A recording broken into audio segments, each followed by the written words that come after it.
Hi there. You're listening to A Founder's Life, and I'm your host, Leo Gestetner. My guests and myself share our entrepreneurial journey and our methods for a balanced life. And I'm joined here today by Ian Tenenbaum.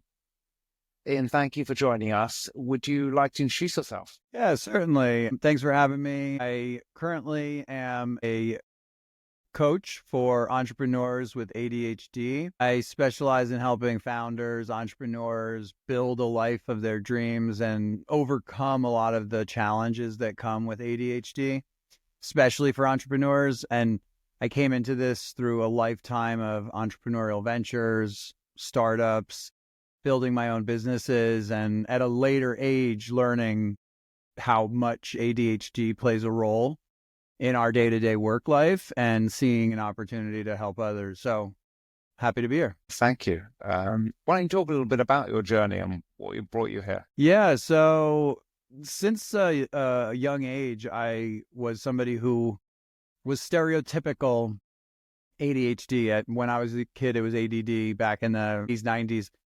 And it wasn't considered such a serious, real thing like it is today. It was more of a joke, of a criticism, of a problem, but not something that was addressed, not something that had solutions. It was more, you're difficult, you're annoying, you're a problem child.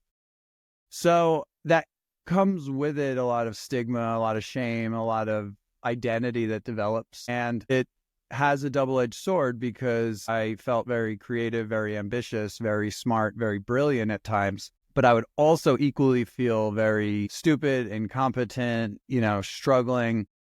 And the theme throughout my life was, you have so much potential if you would just XYZ. If you would just do the work, if you would just focus, if you would just follow through. So it always felt like this perpetual close to greatness, but couldn't get out of my own way. And anyone with ADHD knows exactly what I'm talking about. And there's this ongoing feeling like something's missing. I haven't figured out how to get myself together. And that started a lifetime of entrepreneurship. And I was always very ambitious, but I would move from one thing to the next. And then after a number of successes and a number of failures, late 30s, I went through a divorce. I ended up in and out of the hospital for about a year, having back surgeries. I couldn't work. So I had a lot of time to do a pretty significant amount of introspection and self-awareness. And most people don't, at 38 years old, go out of work for a full year and have all day, every day, like a month to work on themselves. So what I learned in that time was there was a lot that I was missing in terms of my own self-awareness, my own understanding of how ADHD is showing up, my own understanding of my habits. And it started this transformation process that was really profound, real dark night of the soul. And what I realized is most people who are not as fortunate to have such a catastrophe and have the world caving in on them, so they just keep going through life like with these problems, but I had to fix it because of my circumstances. It was so extreme. It's like people who drink a lot of alcohol, but if they're never an alcoholic, they don't actually fix the problem. They just kind of go through drinking a little too much all the time, right? But it's the ones who crash and hit bottom that go into AA and then transform their lives, right? So it felt like there was something missing where people shouldn't have to hit rock bottom to find solutions for these problems. And before I did, it wasn't in my awareness, right? So I realized there's not a lot out there helping people in business with these challenges in a proactive way before it gets too bad. And that's what kind of started me on this journey of, could I build a coaching program? Could it be a system? Could it be a framework? How do I develop something that fills this gap? And that's what I've been doing the last 2 years. It's like a fun journey with a little bit in the middle that probably wasn't quite so fun, but yeah. Glad you Not fun looking back, but it's very true and cliche what they say is, those experiences in retrospect can be really invaluable, but in the time, you don't feel that way. And for some reason, I think I had studied enough people with stories like that and heard enough of that, that storyline, the hero's journey, all that. So I think there was something in me when things were at the darkest time that I said, oh, well, I feel like this is going to be one of those things I look back on in 10 years and am somehow grateful for. And that type of mindset, I think, is what helped me get through the darkest times with a positive outlook. I think that also is what, I'm a big believer in these experiences are all what make us. So, you are today everything in the past, that the positive experiences, the negative experiences, it all adds into who you are and therefore is all needed. Otherwise you wouldn't be who you are. Yeah, definitely. And talking a bit about family, what's family look like for you? So I have a son. I am remarried.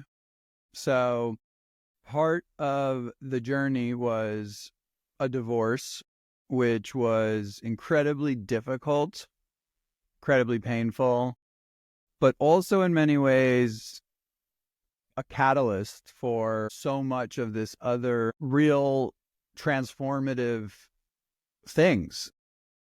Now I have a pretty awesome, beautiful blended family where me and my current wife have a fantastic relationship with my son's mom and stepdad.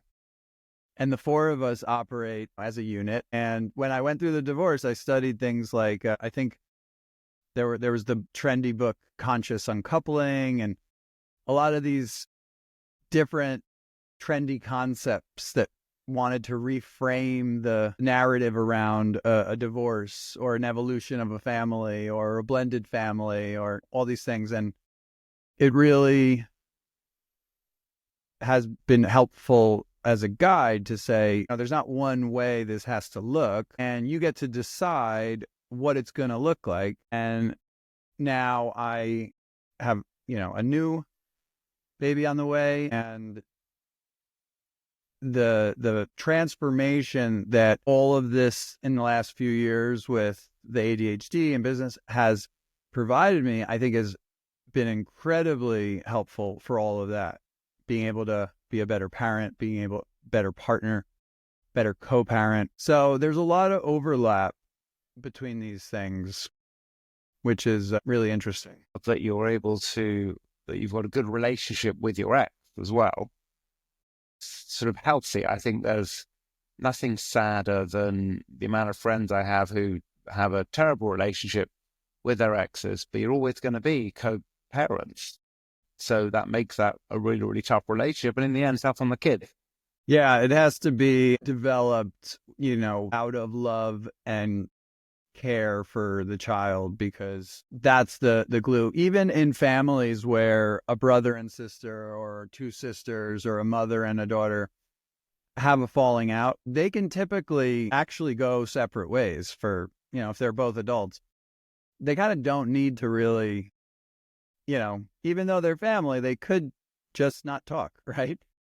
When you're co-parenting with a young child, you can't just not. You have a relationship. And at an early stage, I think we both realized we want that to be pleasant. We want that to be constructive, and we want that to be positive and show a good influence and a good role model for our child. Great that you're able to do that. I think it shows that you're both evolving in the right direction. And as you said, it's a positive influence on your son to show that can be done. And what does health look like for you? And health, I talk about, that can be fitness, can be mental health, can be nutrition in whatever form that takes for you. Yeah, so this is also a thread in my journey, because when I was going through that transformation, dark night of the soul, and I had a series of back problems I had a surgery. I had to recover. I had another surgery. I had to recover. I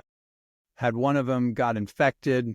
So I was in and out of the hospital, emergency room, and in that time, I started to shift the priority in my mind from, business and success and ambition as one of the highest things to, and even my family, to my own personal health is the ultimate highest priority. Because in that time, it really showed me that if my health is not where it needs to be, I am literally useless to my family, my son, my partner, all the people that depend on me.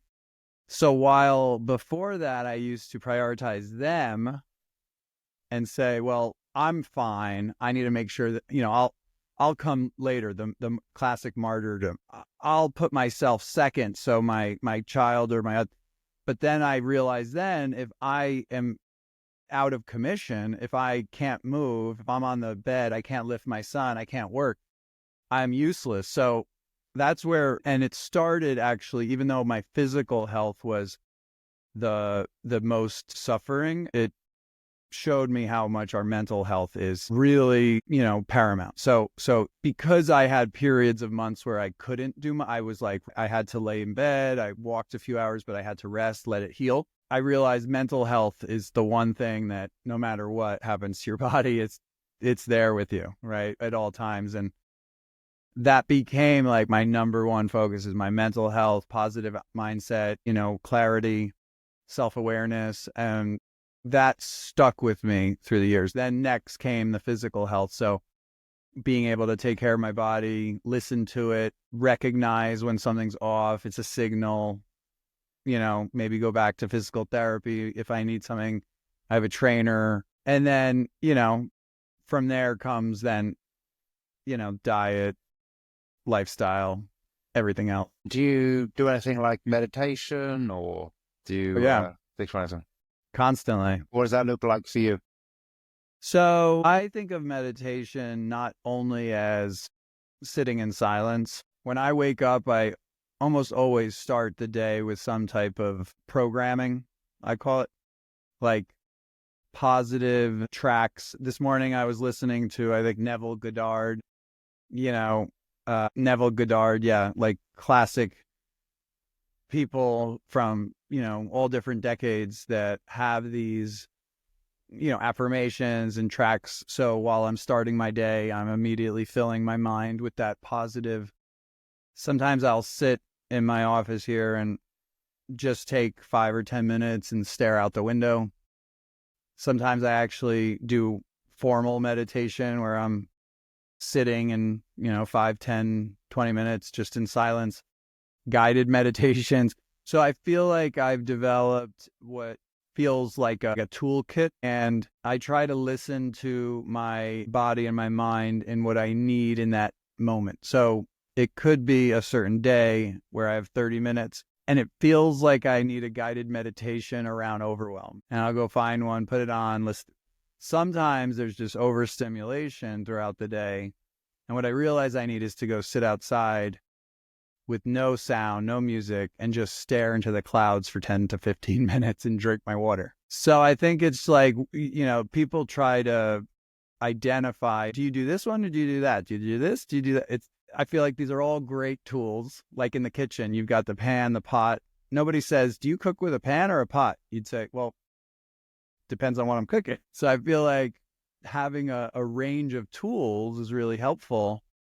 You can grab the right tool for the job. Meditation, I mean, some people, meditation is about focus. For other people, it's actually about a lack of focus, a conscious lack of focus. I got into meditation about 10 years ago, and I did Headspace for a long time, which is a guided meditation, which I loved. I think it's a great way to Sounds just like meditation. Yeah, I've got a little more hair. The thing for me often these days, although I still do sort of sit down and meditate in that way most days, is I'll often go for a run, which is actually remarkably meditative for me. An hour, 2 hour run can actually allow me to switch off and meditate basically. So for me, that can work very well. What do you like to do for fun? So I was talking to someone about this recently. There are a lot of things for fun. One of the things I am really happy about lately and proud of is that I've started building my life and my career around what is actually fun for me. So, talking to clients, creating these group programs, creating content, a lot of that stuff is just the fun stuff I've done my whole life. I've always been involved with media and technology, and I was making videos and producing little skits when I was in high school, putting them on the channel there. And in college, I went to school for TV and video, and after college worked in tech and startups. So the intersection of tech and media and production is all fun for me. I DJ a bit, I play electric drums. So, having fun lately with how to create streaming, podcasts, cameras, lighting, that stuff's all fun for me. I like to do artwork. I haven't done as much lately. Painting has been one of my creative outlets. I lately have a lot of fun playing with all the new creative AI tools that are emerging. So just spending time with my son creating AI generated animation videos, or, editing stop motion Lego videos or things like that. And lately been playing with building businesses with my son. We made a car wash business last week and got neighbors to come by, and he was raking in the cash. And so I think a lot of these things, a lot of how I've been trying to design my life lately is finding ways to do for work what I actually enjoy and would likely be doing if I didn't have to work. So yeah, I feel like there's a nice blend there that I'm creating. Can you stop working? Can you switch off? Well, I think that's the interesting thing about the way I'm describing it is it doesn't feel like work. It's things I want to do and that are fun. And I do have a pretty healthy balance of downtime and schedule. So because I have my son half of the time, it allows, until my next child comes, a bit of a balanced schedule. And I spend a bit more time when I have him with him and separating from work, and more time out.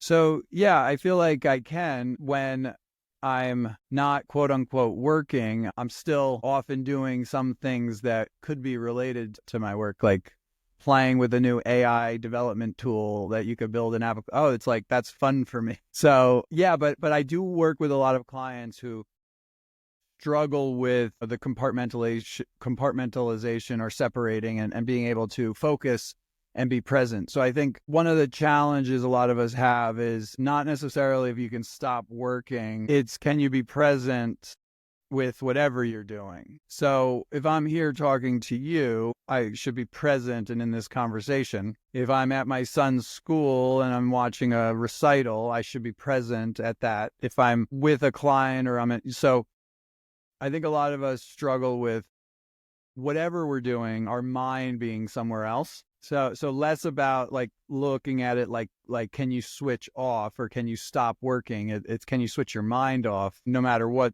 you're doing. I even have clients who, will be in one meeting, they're thinking of a different meeting. Or so can you be present in anything you're doing, I think is one of our biggest challenges right now.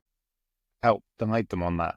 What are your tricks to staying present in the moment? Well, what I've learned over the years is one of the biggest factors in us constantly being pulled in other directions is a lack of control or organization, or feeling like there's something unsettled or open loops. So I'll give you an example. I used to, when I did a startup myself about 10 years ago, I used to have calls with my sister and tell her that at 9, 10, 11 o'clock at night, I felt like I couldn't stop my brain obsessing about all these things. about the business, but yet at that time of the night, I'm not doing anything. I'm not working on it. And it felt like I couldn't let it go.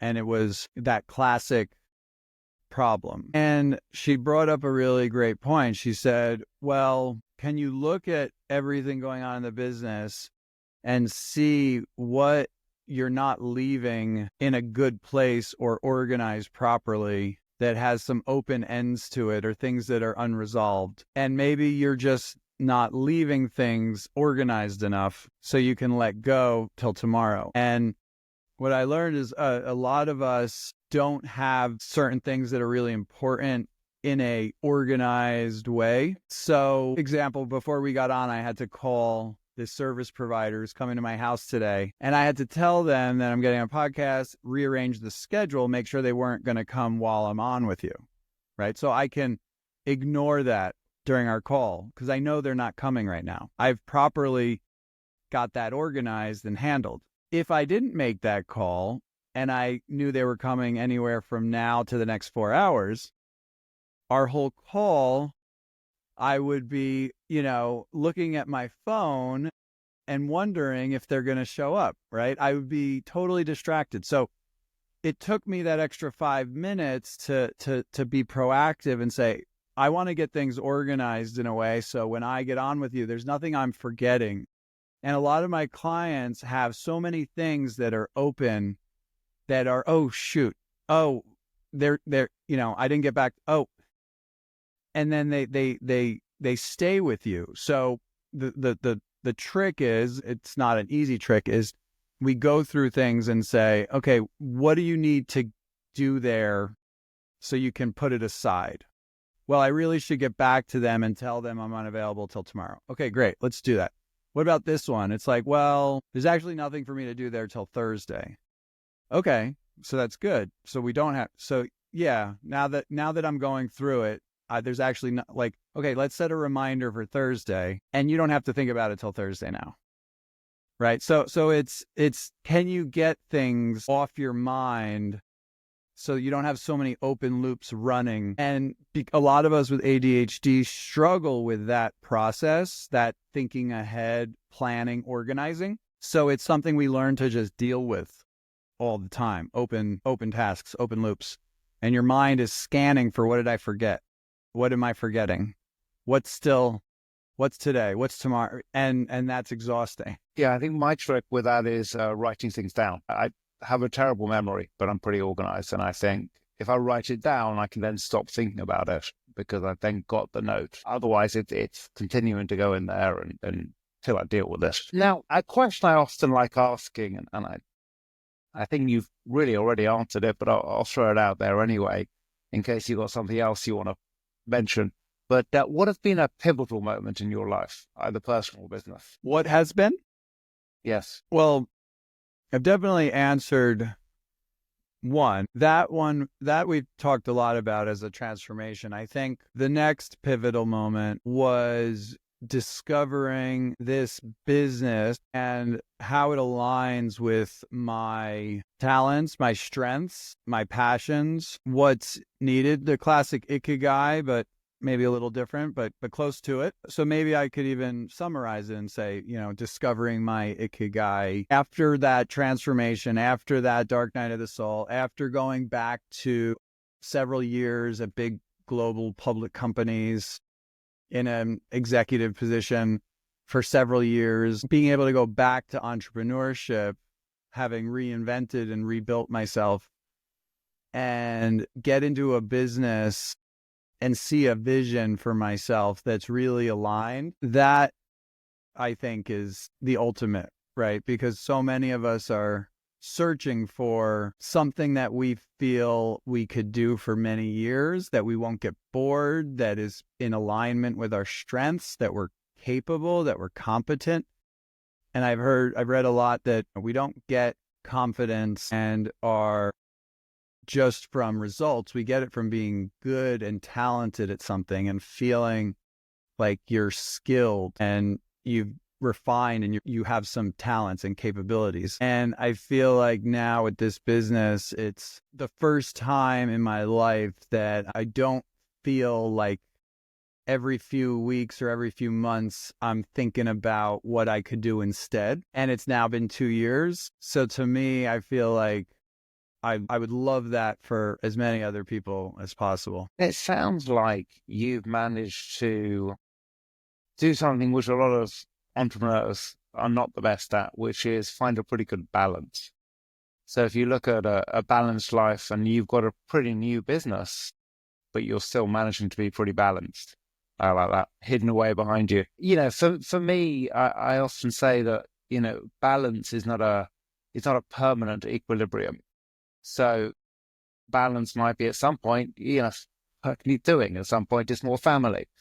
But it's finding that overall balance. It's not in one moment. It's an overall. How does that balanced life look for you? Can you see that one too? What's the second one? If I'm wider, it's a adult swinging a child and having like one of those circus bars that balances it on a little pole. Sure. So you can spin it, and if you spin it too hard, it falls off. And this one is the classic pendulum balls. So yeah, you're touching. Cradle. What'd you say? Newton's cradle. Newton's cradle. Yeah. So what you're touching on is probably one of the most challenging concepts and most difficult fundamental areas that I work on with clients is how can we cultivate and develop balance in so many ways, and what does that mean? What does that look like? And for us with ADHD, it's incredibly difficult because naturally, biologically, we develop a lot of extremes. There's time blindness, which people refer to as us viewing time as now or not now, very binary. We go all or nothing, 0 to 60, right? Can't motivate, and we're in analysis paralysis, or we are impulsive, right? So ADHD is synonymous in many ways with this imbalance, this wide-ranging polarity. And for us to be successful, one of the things I work on the most with clients is how do we develop that balance and cultivate the muscle so we don't have an on and off switch. We have a volume switch that can go 1, 2, 3, right? And that's not something that comes naturally for us. So it's something I've had to work on, and it's something I continue to work on, and it shows up in all areas. So I think just first acknowledging that it's harder for us at times with ADHD, trying to recognize where that comes through, and then work on the skills and the muscles to bring back from here, narrow the gap. My therapist referred to it as modulating. So when we worked together for a few years, she said, we've done a great job of moderating. So let's say I cut some of the extremes off the sides. So I moderated, wasn't as sad or depressed, wasn't as over, excited and wild.